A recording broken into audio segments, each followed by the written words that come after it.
Hi everyone, a very good morning to all of you, and I welcome you all to the analysis session of GS paper number 4, that is Ethics, Integrity and Aptitude. So yesterday UPSC held the Civil Services Mains examination for Ethics GS paper number 4. In this particular session, we are going to analyze this entire paper. We'll see that what has been the trend. We are also going to discuss this particular paper. Now let's get started with this particular session. Now, first of all, before we move in this particular session, let's analyze a certain basic aspects. First of all, when GS paper number 4 is concerned, we see this thing that the pattern of GS 4 is different than GS 1, 2 and 3. In GS 1, 2 and 3, there are 20 questions that are asked, but GS paper number 4, so we find that in section A, there are 6 questions which are subdivided in parts. There were 13 subparts, and section B, that is the case study, it also has 6 questions, but it is divided in the subparts. So here we had 20 subparts. In total, we have 33 questions in the GS paper number 4. So question 1, 2, 3, 4, 5, 6. Now all the questions had 2 parts in section A, but question 3, it had 3 parts, that is the ABC. This is generally the quote based question that is there, and every year we see from past few years there are 3 questions that are being asked from the quote based category. So in total 13 questions. And when we talk about the case study, so case study 7 and 8, it had 4 subparts, and then question 9, 10, 11, 12, it has 3 subparts. So in total 20 subparts here, and in total 13 subparts we have here. So we got 33 questions in totality here. Now further moving on in this particular direction, so let's discuss the weightage of different units when the ethics is concerned. So in ethics, we know this thing that there are total 8 units that we have. 7 units are theory section A, and the 8th unit is case study. Now unit number 1, that is the ethics and human interface.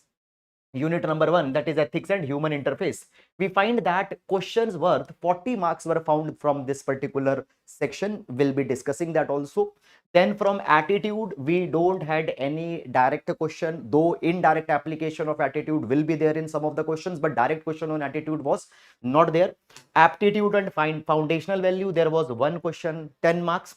Then on emotional intelligence, again, no direct question was there. Yes, indirect application will be there in certain aspects, but no direct question on emotional intelligence.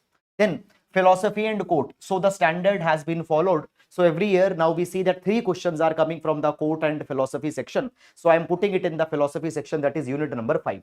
So here 30 marks questions were there. Then administrative ethics. So within administrative ethics, I have included unit 6 and unit 7 both. So from both these 2 units, there are 5 questions that are passed, that is the 50 marks, and then 120 marks case study as it is asked every year, it was also there.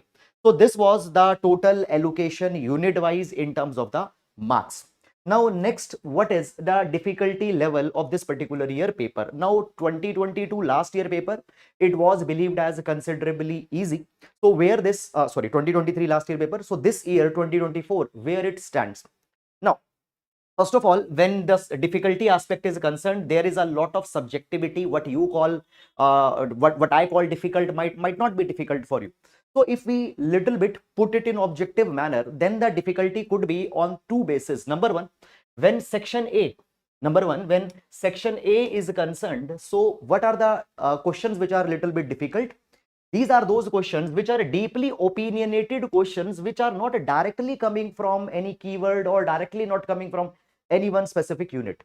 Deeply opinionated questions which will require some illustrations.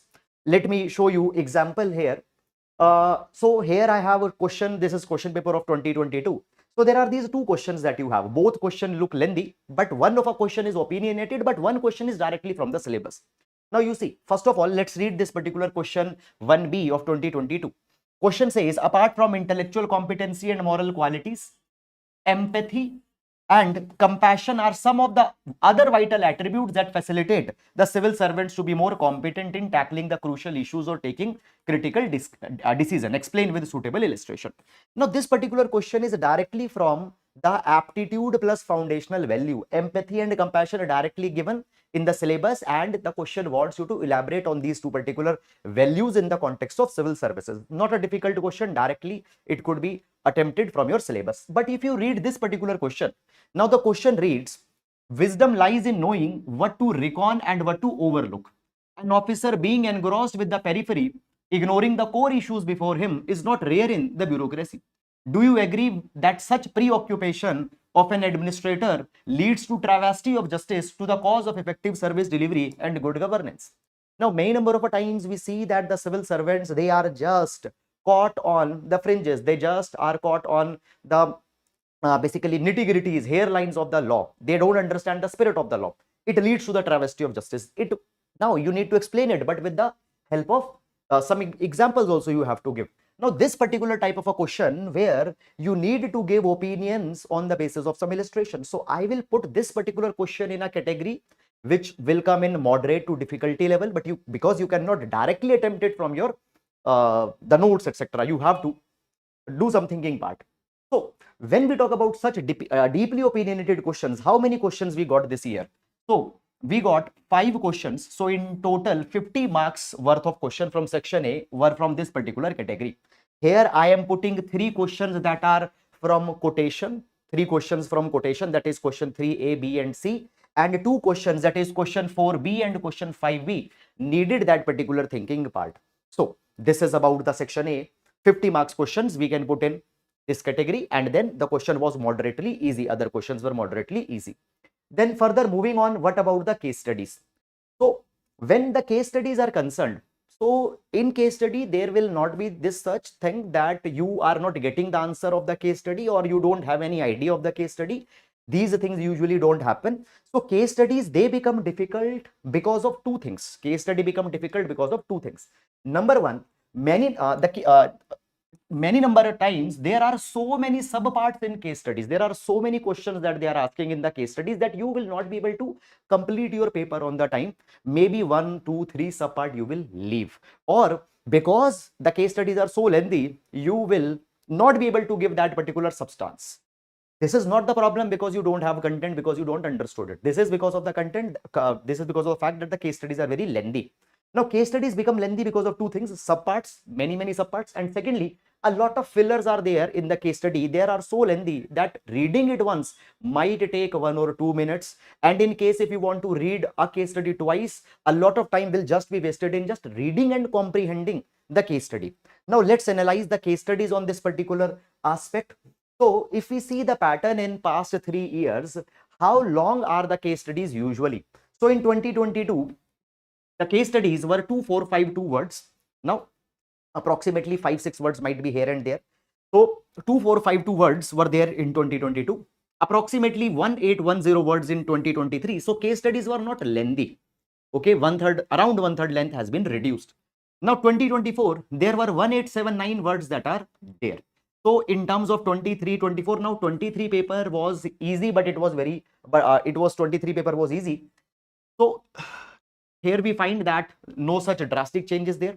Secondly, when we talk about the subparts that were asked in the case study, so 2022, this was the year when there were exceptionally long case studies that were there. 26 subparts were asked.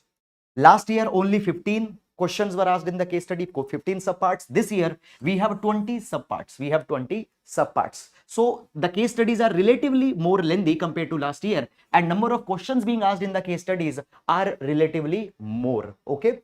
So in this particular term, we find this particular thing that the paper was lengthy on the part of case study. On the aspect of opinionated questions, more opinionated questions were there compared to 2023. So from 23, paper was a little bit difficult. I'll call it as a moderately difficult, not too much difficult, moderately difficult. Now let's move on and let's discuss all the questions. So we'll be discussing the questions and we'll also see that whether we discuss this particular questions in our classes or not. So first question that we have, question number 1A, what it reads. So question number 1, that is the question number 1A. So question 1A says the application of artificial intelligence as a dependable source of input for administrative rational decision making is a debatable issue. Critically examine the statement from the ethical point of view. Now, if you so in our classes, now this particular question is taken from the applied ethics GS paper number 1, dimensions of ethics. So within applied ethics, in our classes, we discussed elaborately on the AI, issues with AI, UNESCO's global agreement on ethics of AI, which 193 countries signed, then global partnership on AI. What are the problems in AI? All the things we have already discussed. So the question is a direct hit from the classes. However, let's see what we need to write here. So basically, today we see that artificial intelligence, just a minute, let me zoom it out a little bit. Yes. So today we see this particular thing that artificial intelligence is revolutionizing healthcare. It is also revolutionizing governance, and it is revolutionizing almost every facet of the life. So AI, it is revolutionizing governance, decision making in public in administration. Now it has both positives as well as negatives. First of all, when we talk about the AI has a lot of benefits in administrative decision making. So how we are going to approach this particular answer? Guys, see this particular thing. First of all, we'll be writing a introduction. In introduction, what we'll do? We will be talking about the AI, as how AI is contributing in all the aspects of life, including the governance and public administration as it is happening in India. Then what we'll do? We will directly be hitting the demand of the question. Now, what is the demand of the question? Question says critically examine the statement from ethical point of view. Critically examine that AI has what is the impact of AI. So we'll be writing positives of AI, then we'll be writing negatives of AI in governance, and then we'll be concluding this. So this is going to be the broad outline of this particular question. Now, when the benefits of AI in administrative decision making is concerned, so it can bring the data driven efficiency. Now, in order to make schemes, policies more effective, we talk about the evidence-based decision-making approach, EBDMA, evidence-based decision-making approach. And here, AI with the help of data can help us to go for evidence-based decision-making approach, and such thing can enhance the efficiency and effectiveness of the decision-making. Then second thing is that reduction in human bias. Second ARC report number 4, it provides that the biggest reason for the corruption is the human arbitrariness, human discretion in the decision making.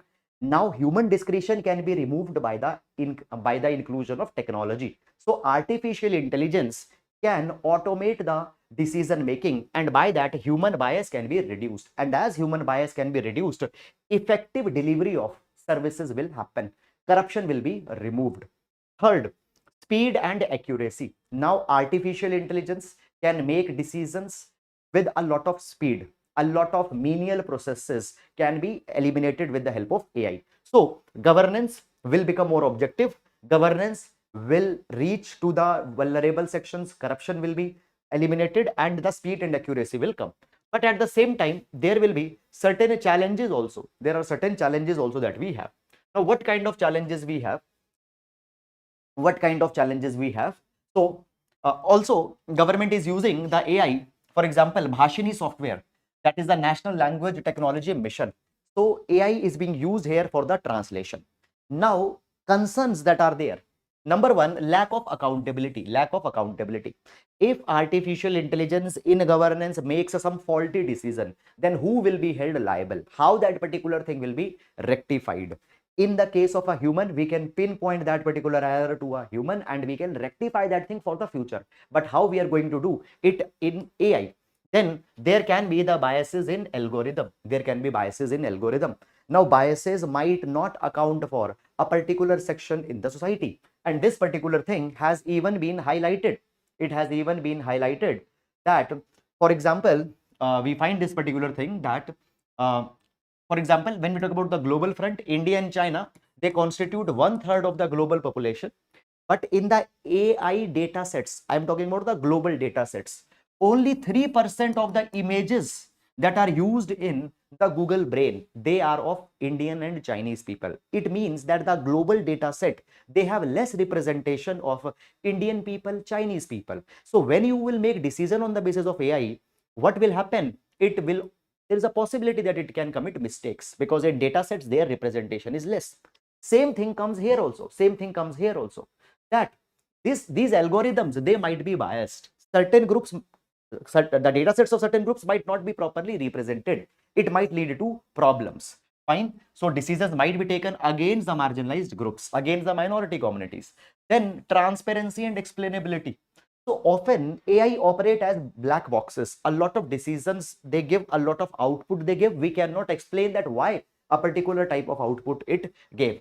How you will explain the working of AI and how you will convince the people that AI based decisions are objective, particularly the people who are not digitally literate?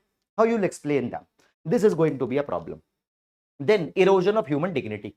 Now, when AI will be used for decision making, it will go purely for cost to benefit ratio. When it will go for purely for the cost to benefit ratio, it will focus more on efficiency. And what might happen? It might dehumanize the administrative practices. Now, often there is a human touch that is needed. There is a soft touch that is needed. But that soft touch, human touch might go missing when you focus too much on efficiency. So these are all the challenges of AI in governance.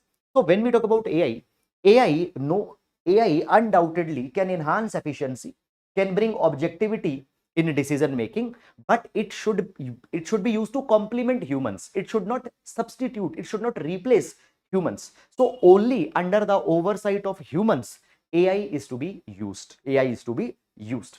So this is about this particular question.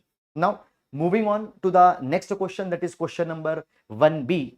So question 1B says that ethics encompasses several key dimensions that are crucial in guiding individuals and organization towards morally responsible behavior.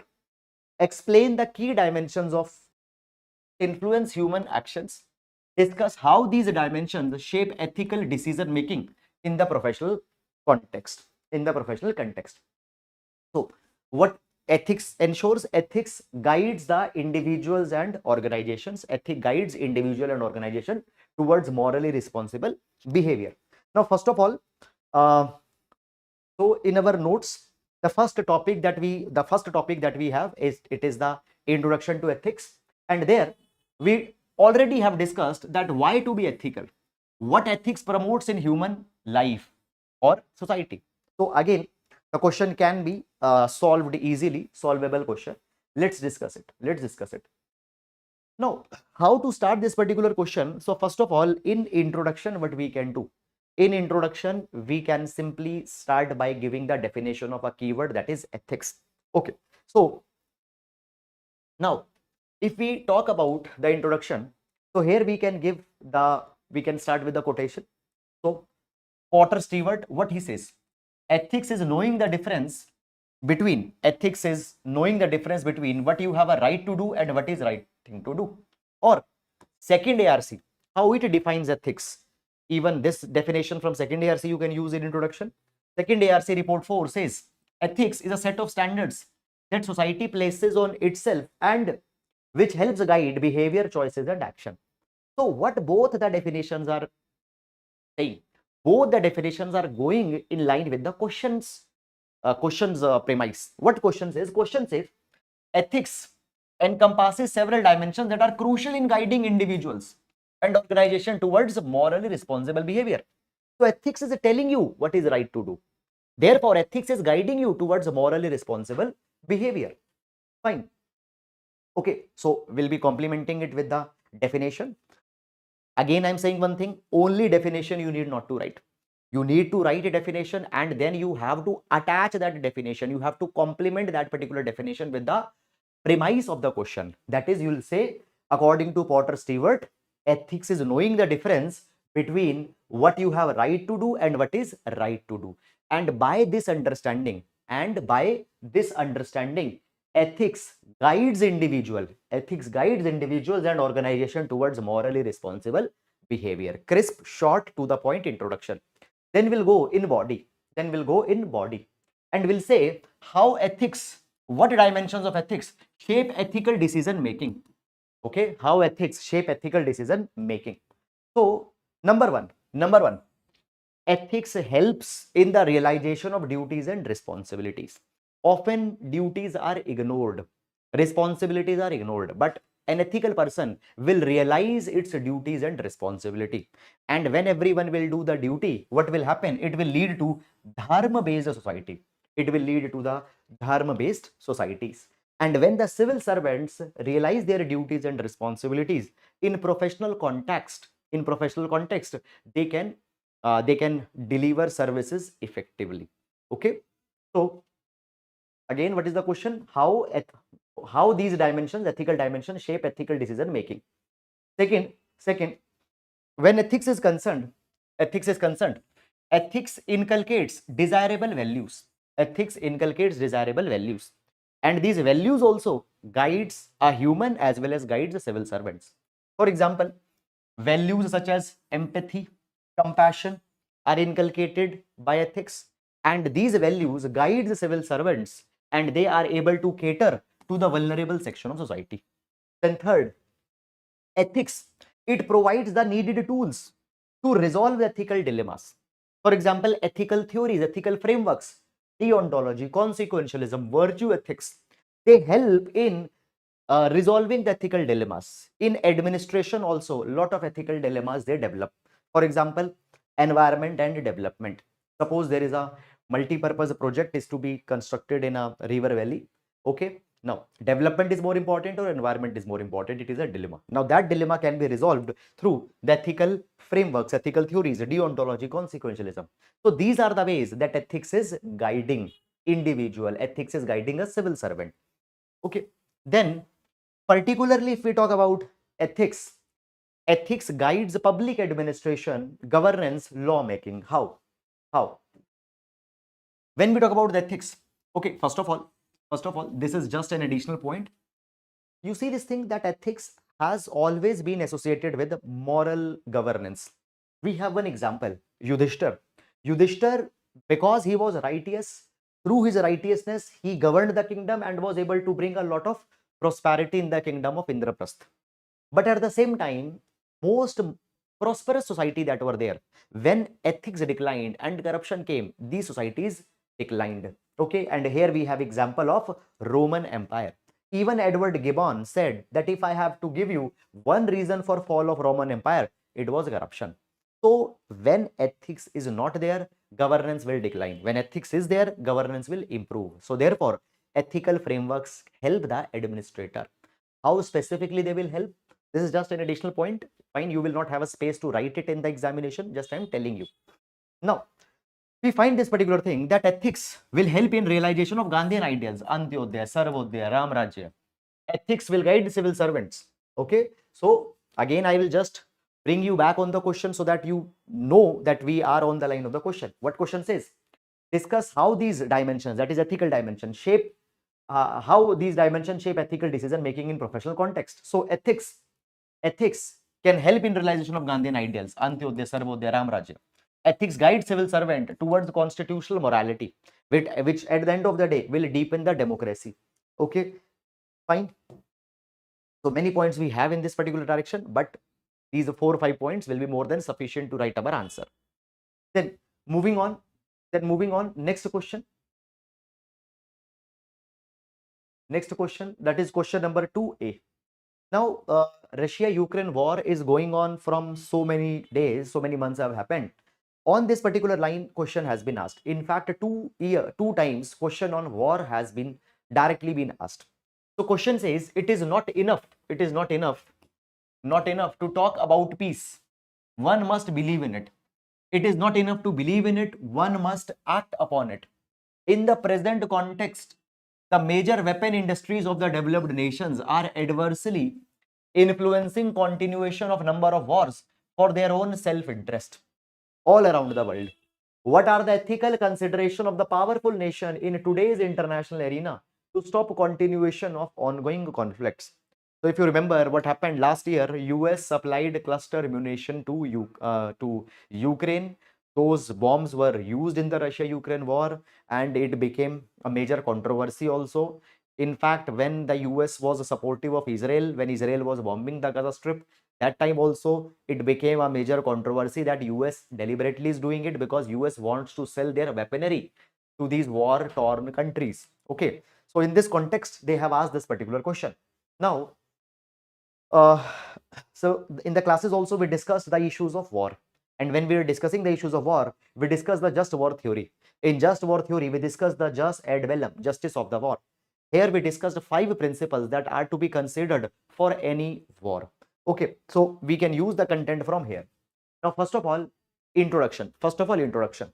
So in introduction, what we can in introduction, we can talk about the global arms trade and how global arms trade has been a question in the context of ethics. So basically, global arms trade, fine, global arms trade, it has a significant influence on the continuation or initiation of the conflicts worldwide. Today, in international arena, powerful nations, they have a critical ethical responsibilities to promote peace. They have a critical ethical responsibility to promote peace, and this responsibility is their primary responsibility. It is their primary responsibility.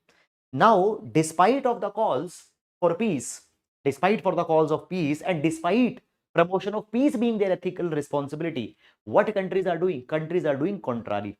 Countries, in their own self-interest, fine, they are perpetuating war. They are perpetuating war, and it has become a moral concern. It has become a moral concern. Now, see this particular thing, that when this particular aspect is concerned, that how to write an introduction, there can be certain standard approaches. Approach number 1, you can strengthen the premise. Approach number 2, you can question the premise. Approach number 3, you can start with a quotation.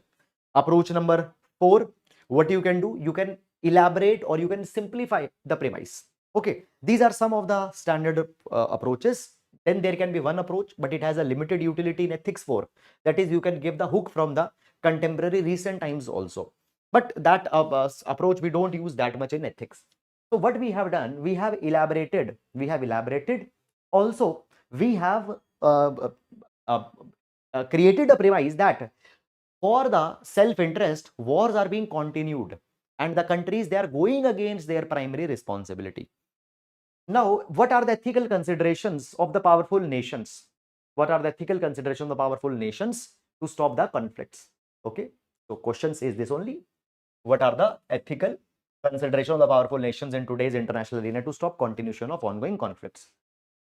So basically, first we'll say that any war that is going on right now, developed countries should ensure that any war that is ongoing, it should only be allowed to continue on the basis of on the 5 principles of just war theory. On the 5 principles of just war theory. Now, what are these 5 principles of just war theory? You see this particular thing. First of all, war should only be for the just cause. War should only be for the just cause. Ego war should not be there. War to capture more colonies and resources is not a just cause. Only for just credible, legitimate causes, war could be there. So, developed countries, when they are supporting a war, they need to see this particular thing, that whether the war is being fought on the just cause or not. Clear? Second, last resort. Okay. Now, the war that is started, the war should have been started as a matter of last resort. When everything has failed, then only the war should have been started. So when the developed countries are supporting a war, when they're supplying weapons in the war, they need to see this thing, that the war that they're supporting, was that war started as a last resort or not? This is ethical consideration that they need to consider. Then the next one is proper authority and declaration. Developed countries, before they start a war, they need to see this particular thing, that the war was initiated by a proper authority with proper declaration or not. If the war is not being fought by a proper legitimate authority, then they should not support, because many number of time militia groups, they can start a war with some other group or some other country. They don't have an authority, and the developed country should not support them. Then after that, next, principle of proportionality. So developed countries need to consider this particular thing, that the war that they are supporting or the weapons that they are providing, are they proportional to the war that is being fought? Okay, let's say there is a minor dispute, confrontation, you should not use a nuclear weapon. Developed countries should not provide the nuclear weapon to be used. War that is being fought, is the war proportional to the cause? Is the war proportional to the cause? If the war is proportional to the cause, okay, they can support it just to ensure the just order, just to ensure the just order. Okay. Then after that, the last principle is probability of success. Okay, the countries that are being the countries that are fighting, fine, is there probability of a success of one country or not? Now, developed countries, what they need to do? Developed countries need to ensure that when they are supporting a war, these things need to be there. In fact, the country that they are supporting, is it probable for that country to win or not? Okay, so these 5 principles of the just war theory, the principle of jus ad bellum, these in jus ad bellum, these are 5 principles. They are to be considered by the developed countries. Okay, these are the ethical considerations of the powerful nations. They need to be considered. If any consideration is not being fulfilled, they need to stop the conflict. They need to stop the conflict. They need to stop the conflict. Okay, so you need to consider that whether the war is on the just war theory. If not, stop the war. If not, stop the war. I hope you are able to understand it. I hope you are able to understand it.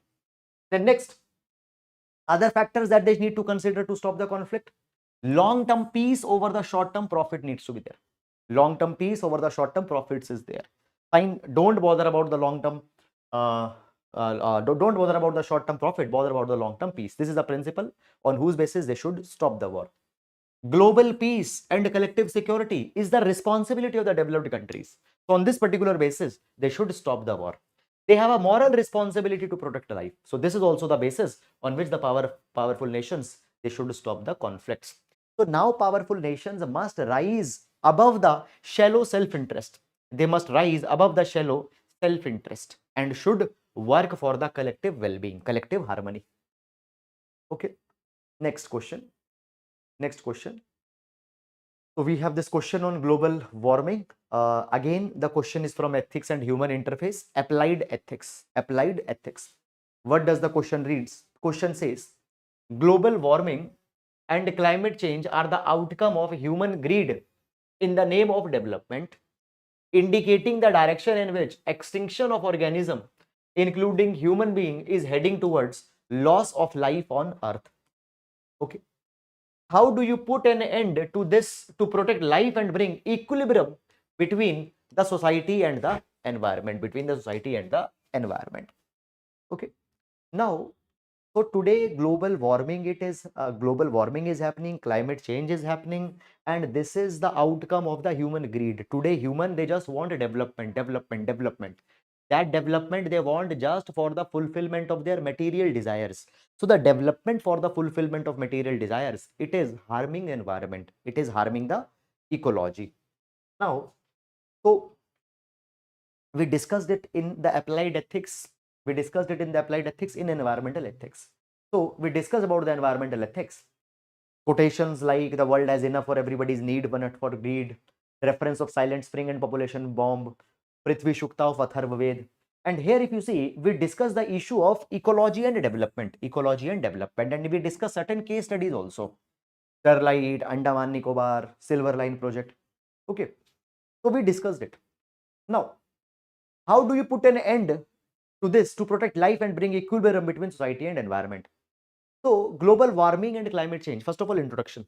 In introduction, what we can do, we can agree with the premise because the premise is true.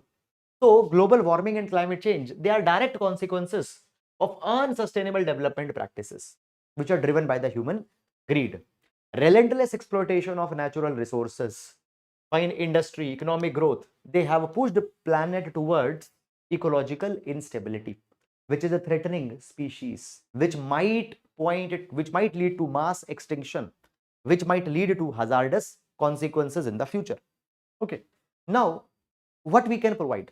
We provide that in order to protect the environment, every developmental project, evaluate development policies, developmental projects through these 3 reference points. Number 1, every development project is to be evaluated on the dimension of slippery slope, So theory of slippery slope provides this thing that some minor harm done initially might lead to the series of bigger and bigger wrongs. Theory of slippery slope. So today, if we are ignoring environment for the development, tomorrow that thing might lead to slippery slope. So whenever developmental project is being taken up, ensure that this might not become a slippery slope in the future. If you ensure this thing that tomorrow you'll not even ignore the bigger concerns, then only the developmental project is to be taken up. So developmental policies should be evaluated on the dimension of slippery slope. Then evaluate the development on the basis of sustainability ethics. That will find today bringing development, will it help in sustainable future or not? Then next, deontology versus teleology debate. Now obviously development that we are bringing, it might create jobs, it might reduce poverty, it might provide employment or such things, so consequences will be good. But by destroying environment, is it right? So the process that we are using to bring development is the destruction of environment. So on the basis of deontology, it might not be right. Deontology talks about the right processes. Consequentialism talks about the right consequences, positive results. So whenever the development and environment conflict is there, consider deontology and teleology both. Then next thing is there, the world countries need to transition to a circular economic model so that environmental resources environmental resources can be conserved. Now circular economy is different from linear economy. Circular economy focuses on use, reuse, refurbish, recycle. Then we need to balance the human needs with environmental limits. We should not go beyond the environmental limits. For example, when the carbon emissions are concerned, when carbon emissions is concerned, what is the maximum carbon quota that we have? 2900 gigaton. 2900 gigaton. Now understand this particular thing. This is the maximum carbon that we can emit. Already 78% of the carbon quota we have exhausted. So what is happening? We are breaching the environmental limits. So we need to see that human needs and environmental limits are to be balanced. Then promote environmental education and awareness so that the people become more sensitive. In fact, India has started life movement in this particular direction. And then encourage corporate responsibility. In the past, we have seen the case studies such as Volkswagen.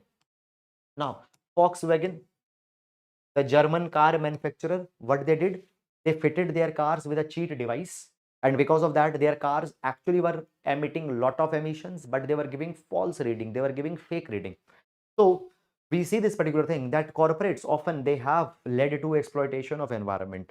So they need to assume moral responsibility. So these are the things that are needed here. Okay, fine. So again, I'll just read the question so that you are able to better connect the answer with the question. Question says, how do you put an end to this to protect life and bring equilibrium? So what we'll do, every developmental policies will be evaluated under these particular dimensions. The next thing, okay, the next question that we have here, question 3a. Question 3a says, learn everything that is good from others, okay, but bring it in and in your own way absorb it. Do not become others. Swami Vivekanand. Swami Vivekanand. Now, Swami Vivekanand, what Swami Vivekanand says? Swami Vivekanand highlights this particular thing that be pragmatic, be open to learning. Don't be very much rigid in your thinking. Don't be the prisoner of the past. Try to learn from other. But at the same time, don't leave your own roots. Don't become just the other person. What is positive? Learn. What is negative? Reject. Okay? Stay rooted.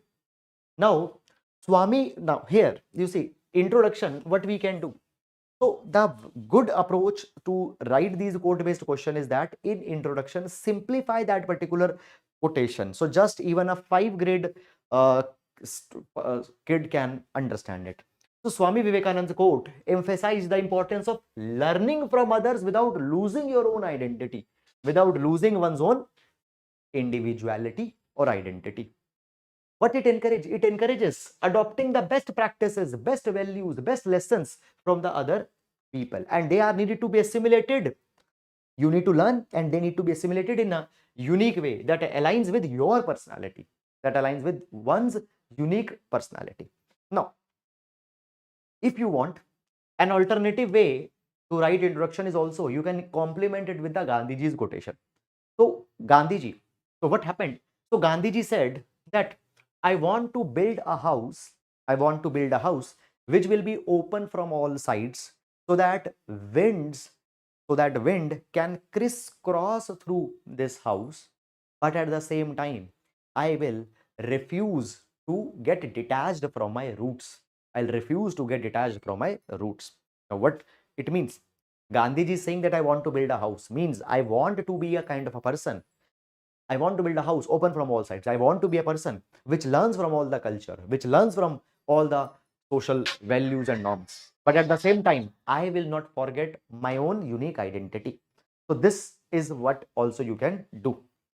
Now, when we talk about this particular quotation, then what you can do in the main body, you can show the importance of this particular quotation and you can show this particular importance on multiple contexts.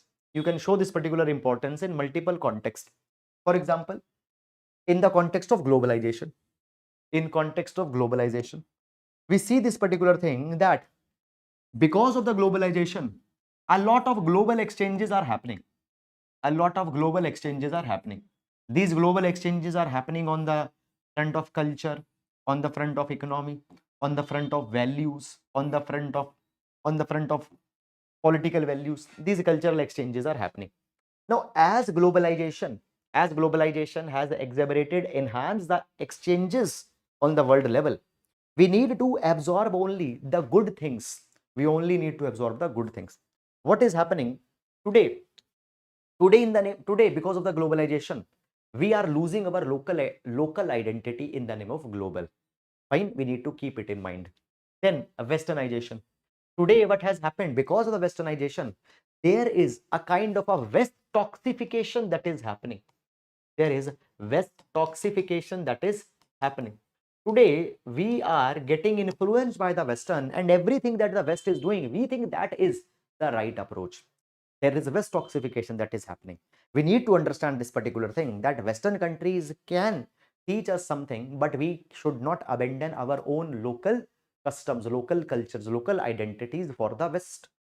Then, in the cultural exchanges, we should learn the positive aspects of the cultures, but should give away the superstitions or dogmas that the other cultures might be having. Now, learning from others also will avoid the herd mentality and herd morality. While learning from the other, we need to ensure that what the majority is doing, we should not also start doing that thing. Herd mentality, herd morality, what majority is justifying. So that cannot be the only parameter of right, because many number of times, majority might have some misplaced standards. What we are trying to say here? We are trying to say here, learn everything that is good, but avoid at the same time herd mentality, herd morality. So this particular message of Swami Vivekananda highlights the balance between learning from external sources and maintaining one's own individuality. Be open-minded, but maintain your own individuality, your own unique identity. Then moving on. Next question we have is question number 3b. So question number 3b says, faith is of no avail, no importance in the absence of strength. Faith and strength both are essential to accomplish any great work. Sardar Patel. Now again, what we can do in introduction, we can simplify this quotation, and then we can bring the hidden messages that are there in this particular quotation. So what happened?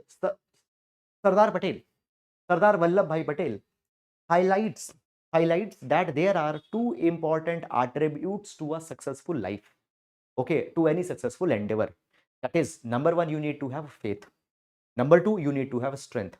Now, faith will establish vision. Faith will give you optimism that a particular thing is achievable, and strength will help you to actualize it. Strength will help you to execute it. Only faith I have, only conviction I have, but if I don't have strength, I cannot take the desirable actions. Okay, But if I have only strength, I don't have any faith, then those particular actions might not get a proper path. So Sardar Vallabhbhai Patel's statement highlights balance between faith and strength in achieving success. So what is the role of faith? Now, both are indispensable. We'll accept it. Now, what will be the role of faith? Faith is a foundation of great endeavor. Faith is foundation of great endeavor. Faith initiates a dream. Faith inspires to dream. Faith help you in the dark times. Faith will help you to persist, to continue. And faith will help you to overcome the challenges. When things look very difficult, when the situation become difficult, faith will keep you intact in these particular times. Now, here we'll take the example from the India's freedom struggle. Now, basically, the dream that India could be independent one day, that dream started from the faith. That dream started from the faith. Okay. So there were colonial repression. Okay. Colonial power at one point of a time was very powerful. Okay. At one time, they were committing a lot of atrocities, but even in those atrocities, it was the faith that we harbored a dream of independence. Then what is the need for strength?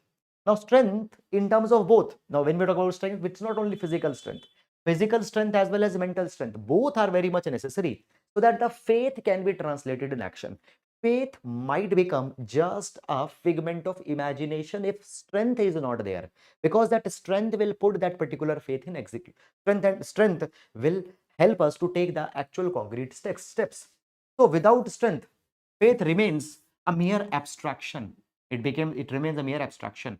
It becomes just a figment of imagination. Now, faith will help to bring the tangible results. What this faith will ensure, and it will include resilience, hard work, determination. Now, what we'll do here, we'll put an example from the Sardar Patel's life only. Now, Sardar Patel, the Iron Man of India, we all know the role that he played in the unification of India. So what happened? India,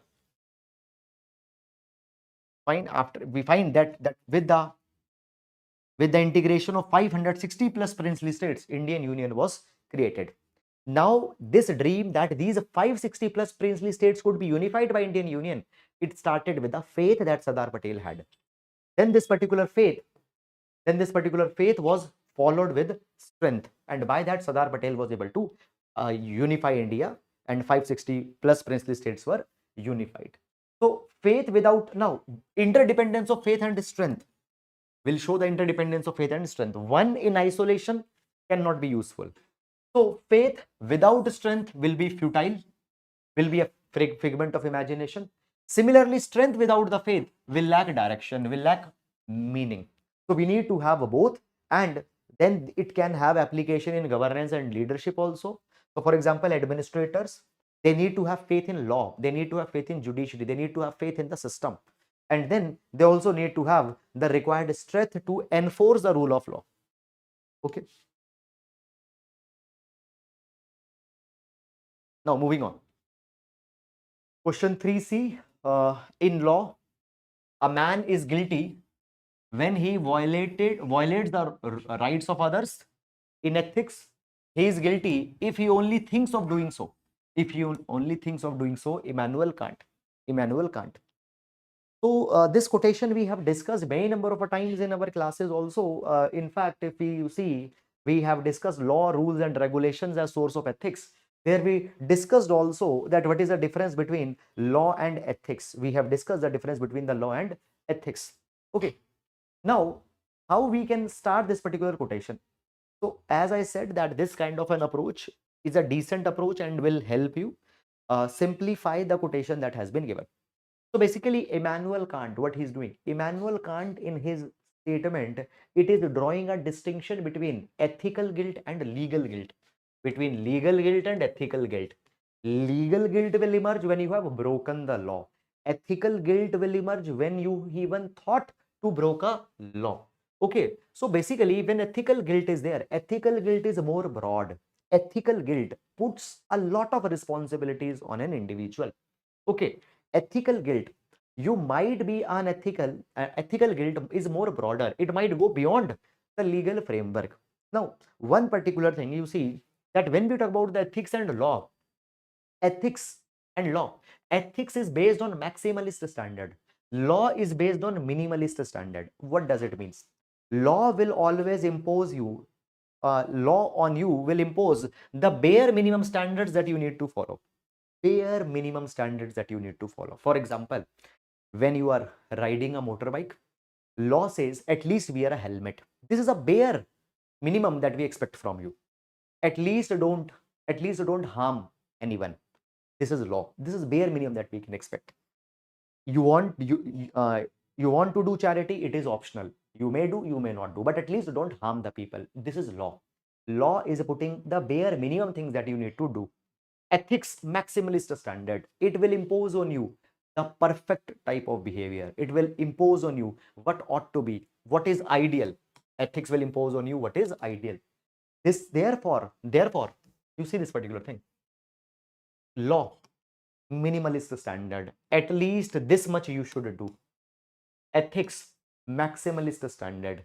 Now, when you are here, you are not violating law, but still you are below the level of ethicality. Still you are below the level of ethicality. Now, when we here, okay, here we can give the reference also. So Gandhi and Ram Rajya, idea of Shangri-La. Now Gandhi and Ram Rajya, if we talk about the Gandhiji's Ram Rajya, what type of state Gandhiji's Ram Rajya was? Gandhiji's Ram Rajya was enlightened anarchy. Being an enlightened anarchy, there will not be a elaborate legal system. There will not be a state. In fact, Gandhiji's Ram Rajya was based on virtues. It was based on virtues. It was based on this particular belief that human inherently and by their very basic nature, they will act in cooperation and harmony. So what I'm saying, in fact, Gandhiji's Gandhi and Ram Rajya, Shangri-La, they gave more importance to ethicality. They gave more importance to ethicality. Now, so Kant has made a distinction between ethical guilt and legal guilt. What is more important, following law or following ethics? Actually, it is ethics that is more important. What you should aspire for? Should you aspire for this minimalist standard or maximalist standard? You should aspire for this maximalist standard. Why following this maximalist standard ethics is more important? Many reasons are there. Many reasons are there. So according to Anacarsis, Anacarsis says that written laws are like spiders' webs, which only entangle and hold the poor and weak, while the rich and powerful will easily break through them. So law will not be able to catch the rich people, influential people. Often you see this particular thing. We see that rich people, they mold, they bend the law as per their will. Poor people, they get entangled in the law. So just by focusing in law, we cannot think that the justice in the society will come, because law will be used and misused by the rich. It is ethicality which will actually bring the justice in the society. So just to ensure that people are not doing any illegal thing, that will not bring justice. You need to ensure that people are held guilty not only for violating law but also for violating ethics. There are the history of immoral laws. Next point, second point, history of immoral laws. There was a slavery. At one point of a time, it was legalized. But it was questioned by the ethics. So people who were doing slavery, as per law, they were not doing any wrong. But as per ethics, they were doing wrong. And on the basis of ethics, it was called as wrong. So now if you see, just if you connect with this particular quotation, in law, man is guilty when he violates the right of others. In ethics, he is guilty even only if he is thinking to do so. So ethics will put far more higher standards, and by following it, by imposing it, society will actually become just. Civil servants, okay, if they just focus on legal guilt, they will act on the edge of misconduct. They will never go beyond the rules to help the poor people. Empathy, compassion will not be there. Law might lead to niti, but ethics plus law will lead to nyay. That is the procedural justice. Okay, so legal guilt, ethical guilt are different, but basically one need to avoid ethical guilt as well. Okay, moving on. Fine. The next question 4a, the concept of just and unjust, right and wrong, is contextual. It depends on the context, situation. What was just a year back, previously what was just, what was right, may turn out to be unjust, wrong in today's context. changing context should be constantly under scrutiny to prevent miscarriage of justice. So what this particular question is talking about, in introduction, what we can do?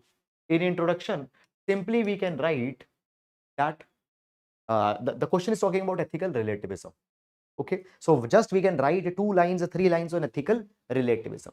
What you can provide? You can provide that we can provide that ethical relativism is an ethical philosophical belief which believes that standards of right and wrong or ethical standards are not rigid, they are not static.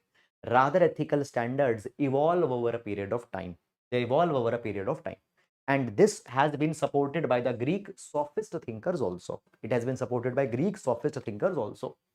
Now, ethics as per the sophist and as per ethical relativism. Ethics is determined by multiple factors. What multiple factors? Now, most important factors are time, that is kal, han, place, patra, agent. Okay, and the biggest factor that define what is ethical today, it is the time, that is the kal. So ethics, society's understanding of just and unjust ethics, it is constantly changing. Now, if you remember, in the classes we have discussed elaborately the relative ethics, advantages of relative ethics, issues and challenges in relative ethics, relativism of values. We also discussed these the 3 factors. Okay, here we discuss the time, how what was just yesterday is not just today. Okay, here we have discussed the examples also, slavery is example. Okay, homosexuality is example. Okay, so question what it is saying, question is saying changing constant context should be constantly under scrutiny to prevent miscarriage of justice. Examine the statement with the suitable example. So we have examined the statement. Statement is talking about ethical relativism, which believes that ethical standards are not static, they are dynamic. Ethical standards are constantly changing. What are the factors? 3 are the most important factors: Sthan, Kal and Patra, that is the time, place and moral agent. Time is the most important one, and society's understanding of just and unjust is constantly changing. Now we have examples here. So example of slavery. So US legalized slavery. In fact, Mudsil theory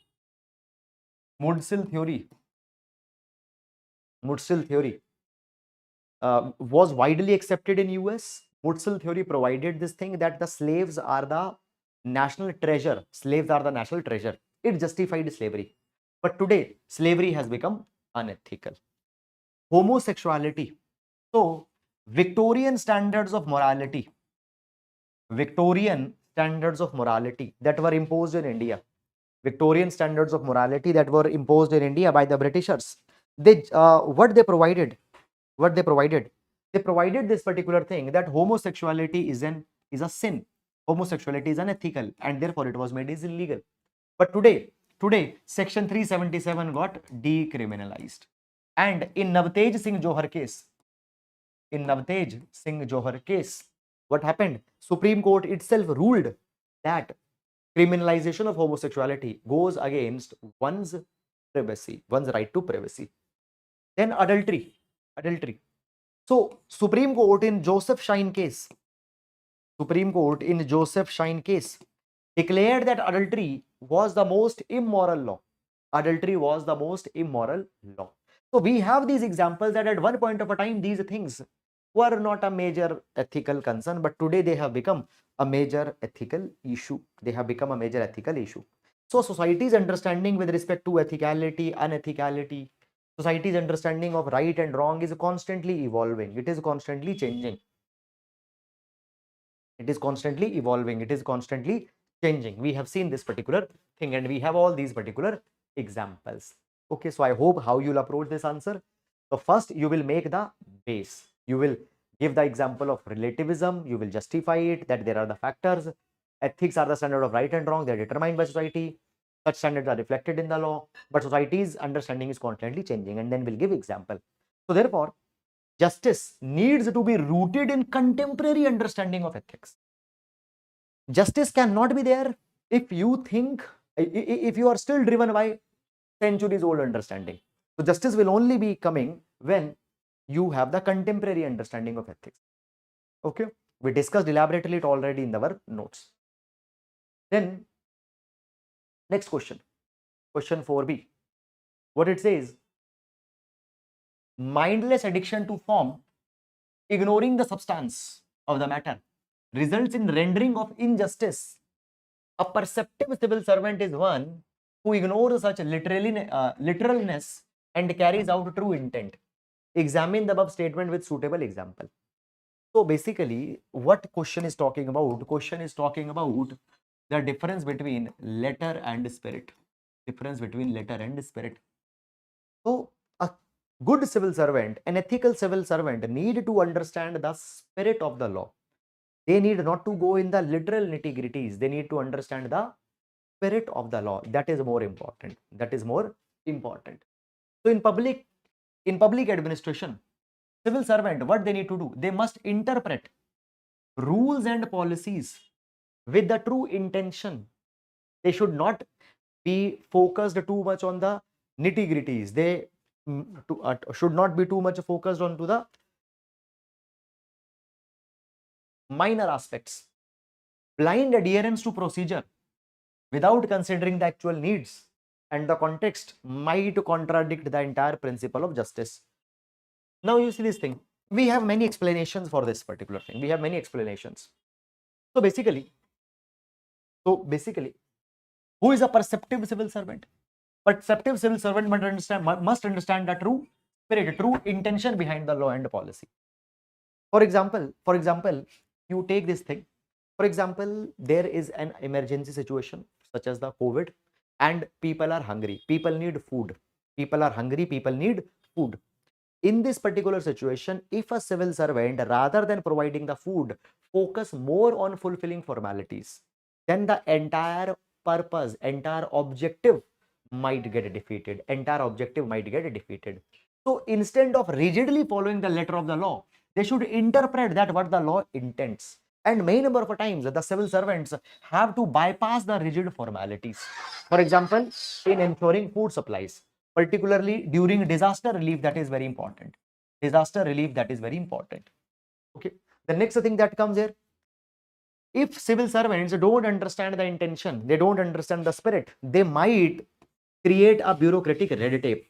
They might create a bureaucratic red tape. And there are many times instances that have happened that bureaucrats, they have focused on mindless adherence of the paperwork. Okay. Now, during COVID-19, we have example. During COVID-19, we have example. Civil servants, they cut through the bureaucratic red tape and provided relief. Okay. Helped the poor people. But other civil servants, they were using this particular bureaucratic red tape to make the lives of the people even more problematic, more miserable. Then what happens? Public administrators, they have to be guided by not the letter of the law, but the constitutional spirit, constitutional morality. Now, governance cannot be there without the ethical principles of fairness, compassion, public good over procedural good. So by very nature, substance and values are more important. Substance and values are more important. So therefore, civil servants need to focus on this thing. Now, in our classes, we discussed this particular thing in two of the topics. That is when we were discussing Amartya Sen's Niti and Nyaya approach, and when we were discussing the value of objectivity. In the value of objectivity, we discussed this particular thing, that is objectivity always possible? Can you strictly follow the rule and law that they are written? No, sometimes there is the subjectivity also that is needed.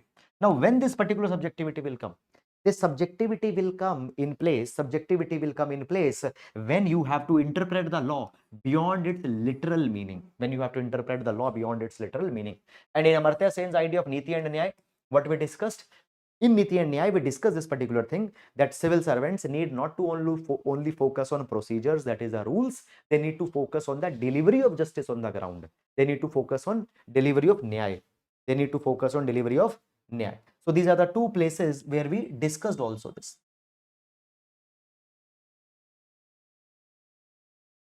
Okay, the next. Okay. Now, moving on. The next question we have here is, the code of conduct, and code of ethics are the sources of guidance in public administration. There is a code of conduct already in operation, whereas code of ethics is not yet out in place. Suggest a suitable mode of suitable model for code of ethics to maintain integrity, probity, transparency, and governance. Okay. Now, so basically, in our classes, we discussed both the code of conduct, code of ethics, and in fact, we discussed that in 1997, DARPG, Department of Administrative Reform and Public Grievances, they came out with this action plan for responsible and effective governance. They suggested the code of ethics in 1997, but we discussed that no success. Fine, there is no code of ethics. Even second ARC suggested code of ethics, but it didn't came. We already discussed it, and in fact, we discussed the blueprint. We discussed the blueprint for the code of ethics, which is being asked here. Code of conduct also we discussed here. So, what is code of ethics? Now, how to start it? In introduction, we will define the code of ethics. So, code of ethics, it is a framework which guides the civil servants as how, which guides the civil servants the values that they need to possess for effective delivery of goods and services. So, it is a guiding framework and will ensures integrity, probity, transparency in governance. Okay. Code of conduct, on other hand, it regulates the behavior. It establishes the set of do's and don'ts. So code of conduct establishes set of do's and don'ts. Code of ethics establishes the values that needed to be possessed by the civil servants. Now, code of conduct we already have.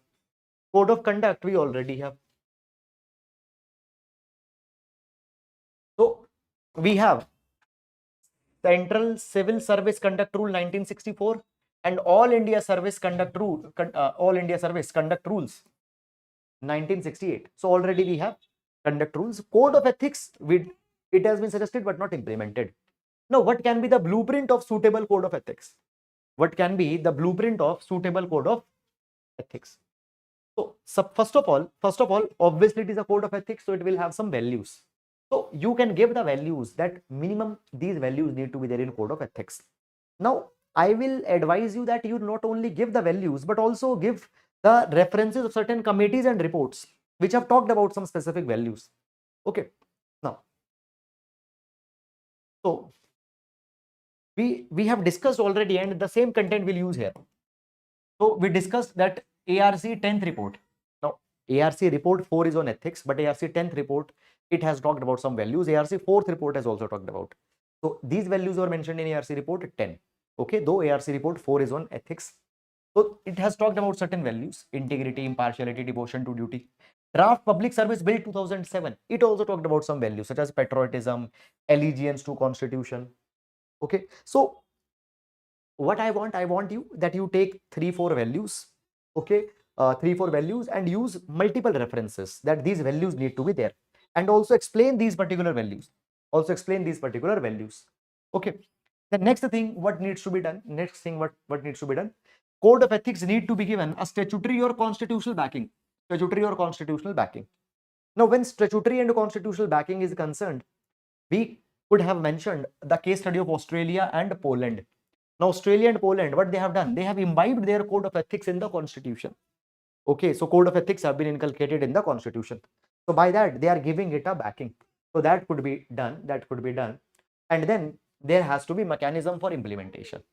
In mechanisms, dedicated training program, so that the civil servants not only know the code of ethics, they understand the literal spirit of the code of ethics. Then ethics committee to enforce it, and then public grievance redressal mechanism where public can report the unethical acts by the civil servants. So this can be the entire framework of this particular question. Okay, so that's a suitable model for code of ethics. Okay, so values need to be there, statutory backing needs to be there, and then implementation framework needs to be there. So these three things we need to suggest. Moving on. Then the next question, question 5b, the soul of the new law, Bharatiya Nyaya Samhita, is justice, equality, and impartiality based on Indian culture and ethos. Discuss this in the light of major shift from a doctrine of punishment to justice in the present judicial system. Now, this question was expected more to be in GS paper number 2. Now, see this thing, that when you are writing on this particular question, ensure this thing that your answer should look that you are writing for GS4. Your answer should not be like GS2. Okay, so don't put too many of the legal jargons. Try to give it an ethical flair. Try to give an ethical flair. Okay, now, so when we talk about Bharatiya Nyaya Samhita, can do in introduction, we can write on that how Bharatiya Nyaya Samhita is rooted in Indian culture system, Indian value system. Now, uh, the earlier penal laws that we have, for example, Indian Penal Code, IPC, okay, CRPC, okay, so particularly IPC, they were rooted in colonial mindset, they were rooted in colonial value system.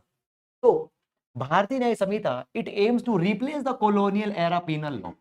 Now these colonial era penal laws such as IPC, they focus on retribution. Okay, now in retribution, now when we talk about retribution punishment principle, it is largely based on the principle of an eye for an eye. But today in modern times, rather than retribution, today in modern times, rather than retribution, we focus on reformation. Today we focus on reformation. So earlier law were based on retribution, but today, now we are moving towards restorative. Now we are moving towards a reformative form of justice. Okay, reformative form of justice. It will align the Indian value, it will align the legal system, judicial system with Indian values. Now, also what you can do, you can give the reference of Gandhian belief system. Now, what Gandhiji said? Gandhiji said, hate the sin and not the sinner. Hate the sin and not the sinner. Now, legal system which focuses on just punishment for the sake of punishment, that is based on punishing the sinner, but we want to condemn the sin. And BNS, it takes such kind of a thinking in account. Now, here we'll be giving some specific examples. Okay.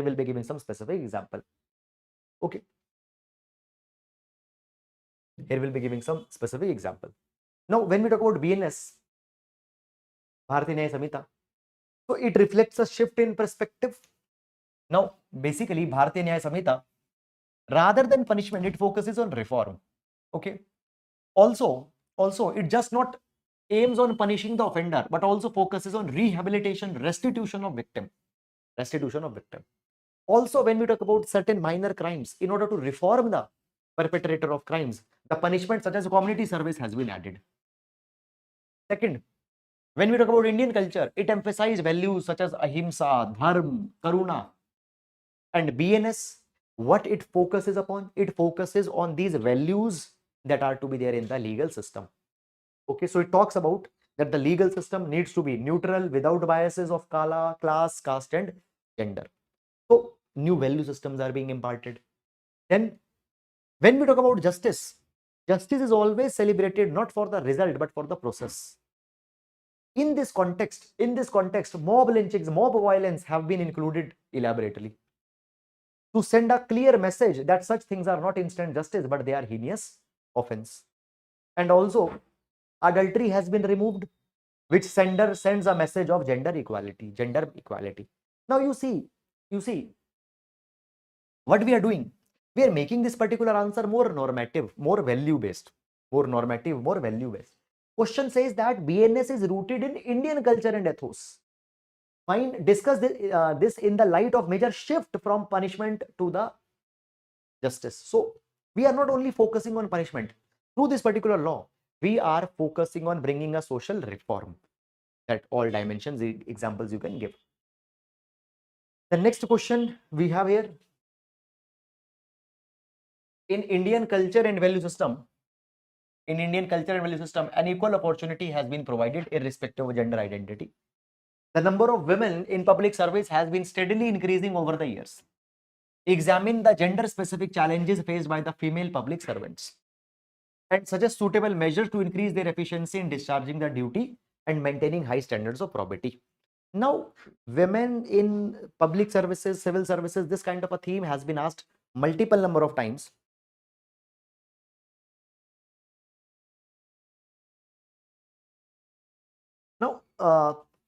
this theme they're focusing more. In fact, last year there was a case study, question 9, I guess, and that case study was about a civil servant, Rasika, who faced a lot of pressure in her professional life and was not able to balance the work and personal life and professional life.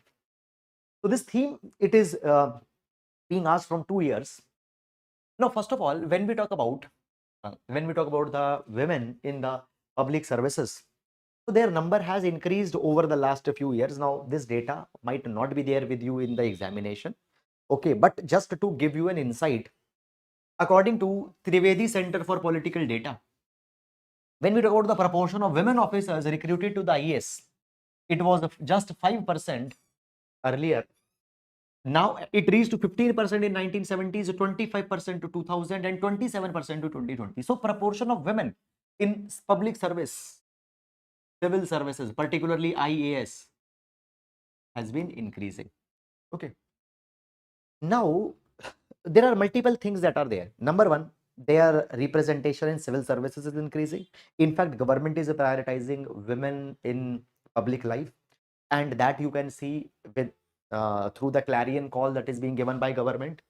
They are all the time talking about women centric, women led growth and development. Even Nari Shakti is the word that they have used multiple number of times. Now this is some basic fodder material that should be there in your mind when you will be approaching this particular answer. So what we can say, we can start the introduction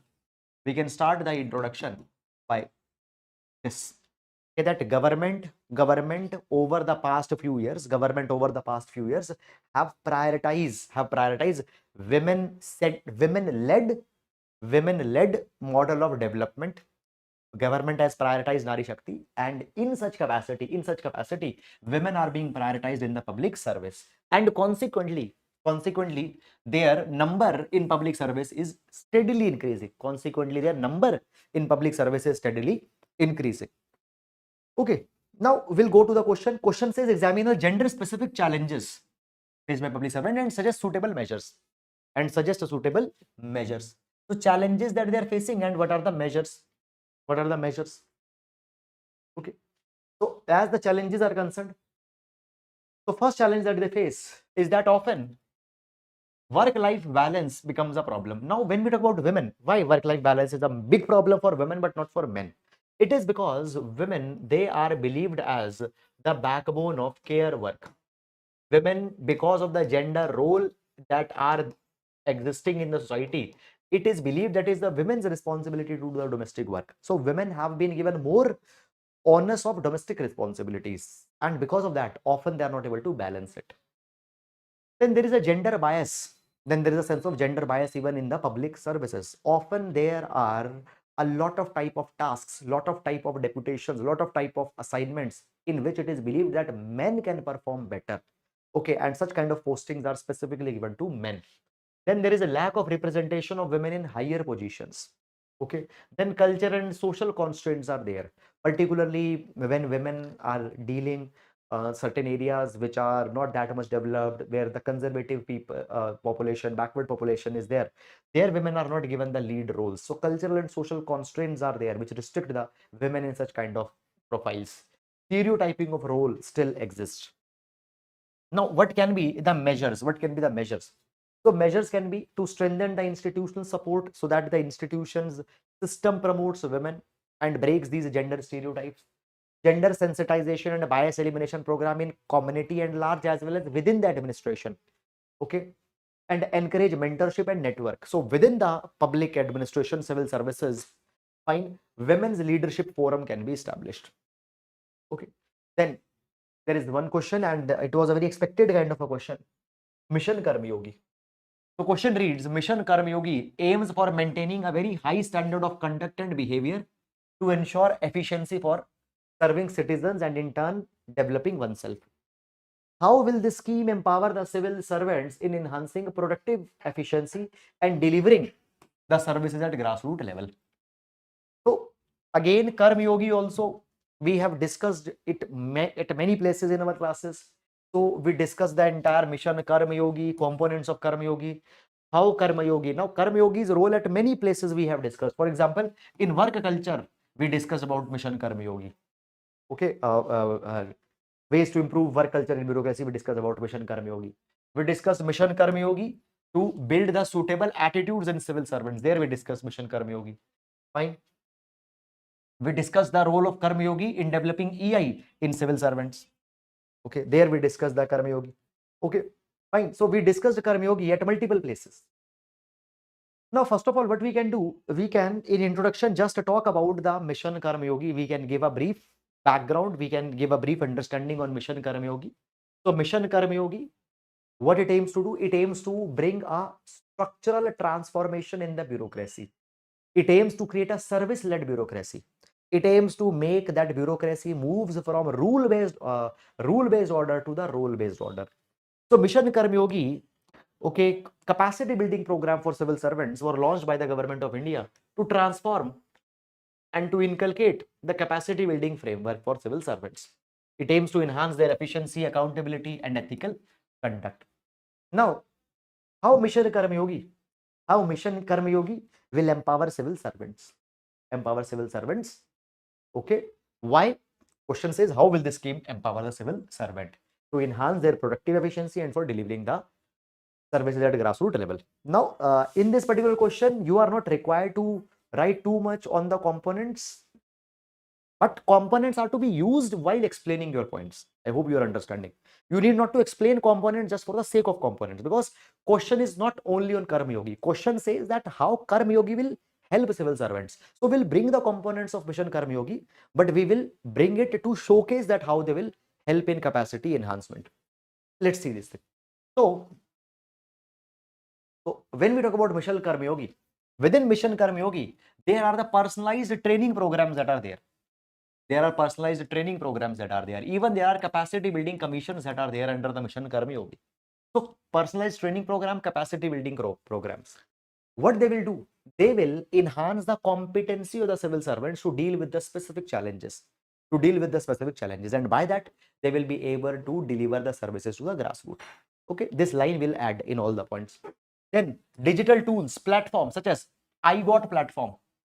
It will help civil servants to gain the cutting edge technologies, tools. They will be able to get the frameworks to go for data-based decision making. And by that, effective delivery of public services at a grassroots level. Then Mission Karma Yogi enable civil servants to better understand local issues and to adopt context-specific solutions. So what will happen?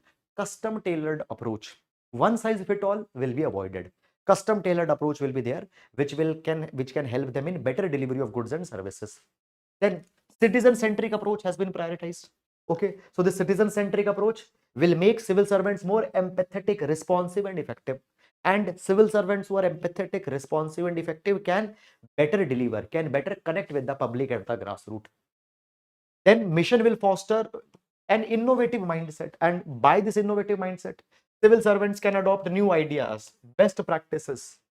In fact, there are dedicated training modules, and these dedicated training modules can be used to provide them specific skill sets. These dedicated training modules can be provided them to learn better emotional intelligence, to develop better attitude, to improve the work culture in their organization. So these are the ways that how Mission Karma Yogi will help them. Okay, so all this we have already discussed in it. So guys, that is all about our section A questions. I hope that you have understood it, and I hope you have got a much clarity. If you have liked the video, please tell us. We'll be coming out with a part on the case studies also. I hope you have enjoyed this session and you got a utility out of this session. Thank you so much.